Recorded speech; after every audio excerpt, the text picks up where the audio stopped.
to another episode of RPC. Today we're going to be talking about probably what is my favorite rifle of all times. And I'm pretty sure if you guys seen the intro of the channel, you probably guessed what rifle we're going to talk about today. But it holds a special, very special place in my heart, and that is the Steyr AUG, Austrian Steyr AUG. So the Steyr AUG, just to give you a little history on it. So the Steyr AUG was originally designed in the 60s in order to replace the STG-58, which was just basically an Austrian army modified FAL. All these NATO things come down, people start switching calibers just to kind of find some kind of standardization, and the Steyr AUG is born.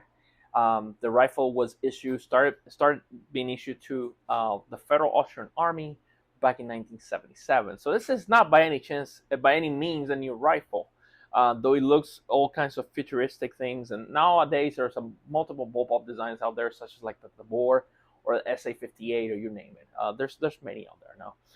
But probably I will say the AUG is one of the most iconic bullpup designs, and probably one of the most reliable ones of all. Again. This rifle was able to, the United States here, we were able to import it all the way through the 80s. But unfortunately, in 1989, President George W. Bush Sr.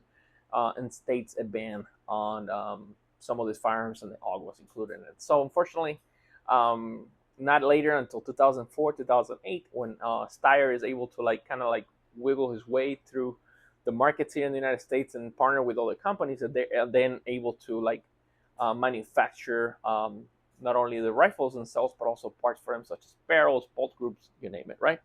So what makes this baby so special, right? I'm pretty biased for it because I do love my Steyr AUG, but it is a selective fire bullpup. It's a conventional gas piston operated system with a rotating bolt that fires from a closed bolt or an open bolt, it depends. So it's a complete modular system. Was intended to not only have the standard assault rifle configuration, but also an LMG or light machine gun configuration, as well as a submachine gun configuration. Chamber 9mm 40 Smith & Wesson. So let's start here in the back, basically. But as we always do, we do butt to tip here, and as you can see here, starting on the back, we have this rubber pad here, which comes off. If you look at that indentation right there, if you press there firmly, then this little pin here that holds your slide will come off. And that will ensure that you can remove the butt plate and remove your firing group. Now, the fire group on the Steyr AUG, on the AUG, is mostly made at 95% made out of composite plastic, as most of the rifle is. This is all plastic. There's nothing here. There's very little metal except for the parts that need to be, such as the barrel, the charging handle, and things like that. So the firing group right here, it's part of the one issue that most shooters have with the Steyr AUG, and we'll talk about it in a little bit. But as I mentioned, it's all metal plastic. It's a very, very simple, very, very reliable design. Now, going forward from there, you have your ejection port here, and this little reflector here is from a company called Corvus Systems, which makes a lot of improvements for AUG rifles. Good thing about the Steyr AUG and the forward thinking of the time was that obviously, if you're a left-handed shooter, this little port here on the side will kind of bother you or prevent you from shooting the rifle as intended. So the Steyr AUG was designed so where you can actually flip the port and put it on the other side with that much issue. So it can be configured for a right-handed or left-handed shooter, and that was very progressive back then. Also, you have here in the back, will be your bolt release. So if the rifle is, and again, this rifle has been cleared, but basically that sends your bolt forward. All you got to do is just press it in, and boom, goes good to go. So as you can see here, this is a there's two models of the AUG, two main models of the AUG. So you have the NATO version of it with the NATO stock, which will take your standard Stanag 30 round magazines for like an M16 or an M4.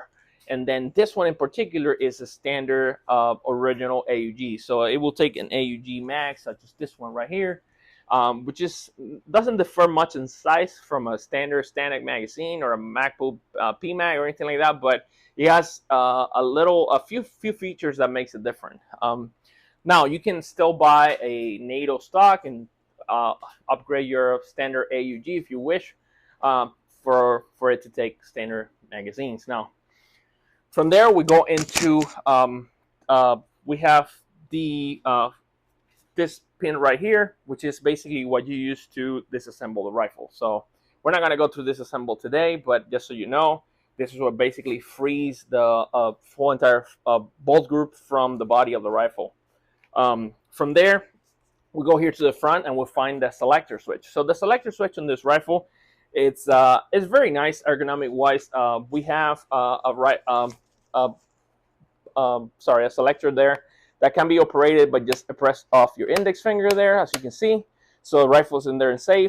It's now on fire. And then from the other side, you can operate it with your thumb, so you can go in and out there. So again, right side of the rifle, we got it on the safe. Left side of the rifle, we got it on boom, boom, fire. All right. So obviously this is a civilian version, so my ATF guys getting excited back there. Relax. We're good here. It's not automatic by any means. Basically, the original Steyr AUG, when fired, had what they call a progressive trigger. The progressive trigger was a very innovative trigger at the time, where like instead of having a fire selector like an M4 or an AR-15, it will have a trigger which, if pulled slightly, will cause the rifle to fire in semi-automatic mode.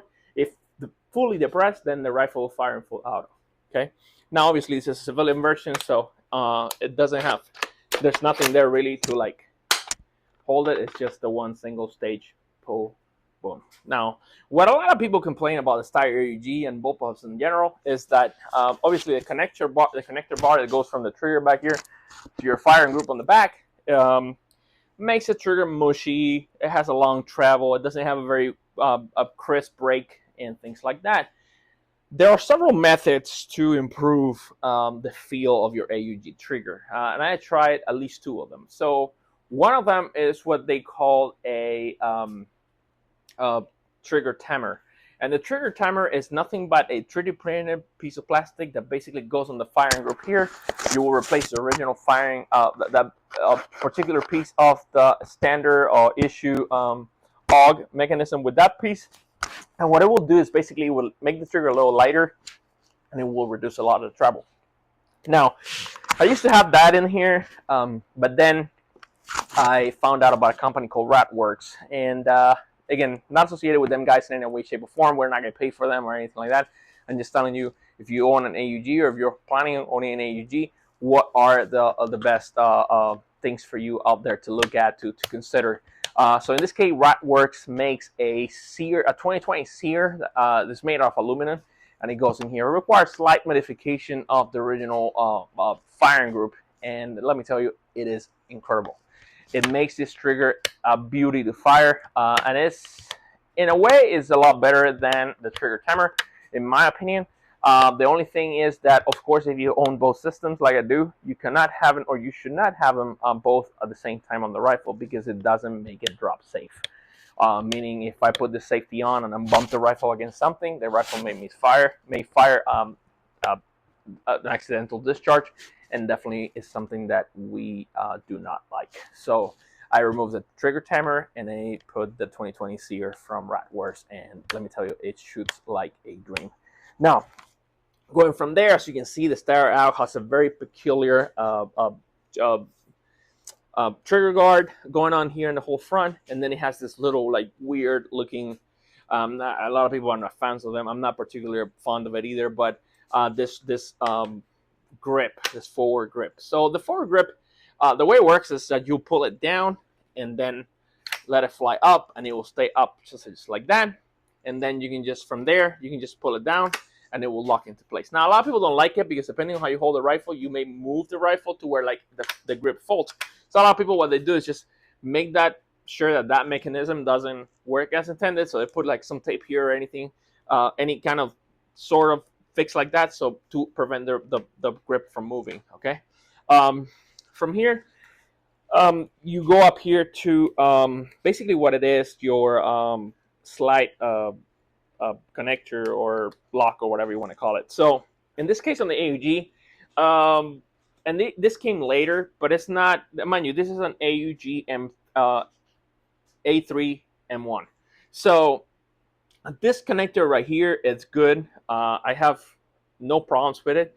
The only thing I recommend is like if you're gonna have a sling attached to it, is like you wrap the sling around the opposite side of the rifle. Meaning if you carry the sling just like this, so you see how it's like wrapped around the rifle, because the problem with that is that it interferes with your use and manipulation of your carrying handle. So if that strap is in the way there, it's very difficult for you to get to it. So one thing that I do, and it's quite simple, and again I do through this flashlight or why not, I just lead my string through there, and that way rifle's fine, no problem at all. Okay. Now in this particular one, I do have the proprietary scope, which I love it. It's a 1.5 magnification scope, very clear glass, very nice, and it has pistol sights on top of it. Now, I found that I wanted a little bit more magnification, and I'm a Marine by trade, so ACOGs for me is the way to go, especially with a rifle like this. So I have a standard 4x32 ACOG installed on it with like canted iron sights, and you guys can see them here and here in the front as well, just for backup at closer distances. But yeah, it does come with you can purchase the rail on its own. Most of the rifles either come with the rail or with the sight, and you can either pick. I rather honestly, if you have sights at home, like I did, I rather just get the rail. Rifle will be cheaper anyways, and you get a lot more magnification out of one of these than the 1.5. So from there, we go to the front of the rifle here, and as you can see, the Steyr AUG has a 5-hole flash hider that is sealed on the bottom. So now, obviously, when you see a flash hider like this that is sealed on the bottom, it's mostly ready for you to shoot in a prone position and prevent all that dust from going up and pinpointing your location. So at the same time here, we have, because a piston operated system, so we have here a gas system that has 2 settings. So the setting number 1, and the one that the rifle is currently in, is your standard setting. And then setting number 2, it's your adverse condition setting. So you want to have it in that condition. If you're shooting any kind of like extreme environments, such as like extreme cold or muddy or extremely dirty rifle because you haven't been able to clean it, or whatever the case may be. Now, the rifle will continue to fire in that setting, of course, but let me tell you, your shoulder will pay for it. It's a shoulder credit, let's put it that way. So obviously, yes, you make sure the rifle fires, but the recoil on it will increase significantly. Nothing else much to talk about here, other than obviously we have a surefire flashlight here on this side of the rifle. AUGs come with a little bit piece of rail there for that purpose. And again, nothing. The barrel in this case is a 16-inch barrel, and it's a cold forged hammer barrel. So the good thing with those barrels is that they're extremely durable. I mean, we're talking about anywhere from 20 to 30,000 rounds duration or lifespan, I should say. And again, guys, this is an extremely, and I know I'm biased to it because I do love this rifle. But hey, if you like the AUG, please like and subscribe. Guys, I have nothing else for you. If you have any questions, comments, or concerns about the AUG, I will love to have that discussion with you. Please post it in the comments below. This has been Rivers 1911, and guys, I have nothing else for you. So see you in the next episode.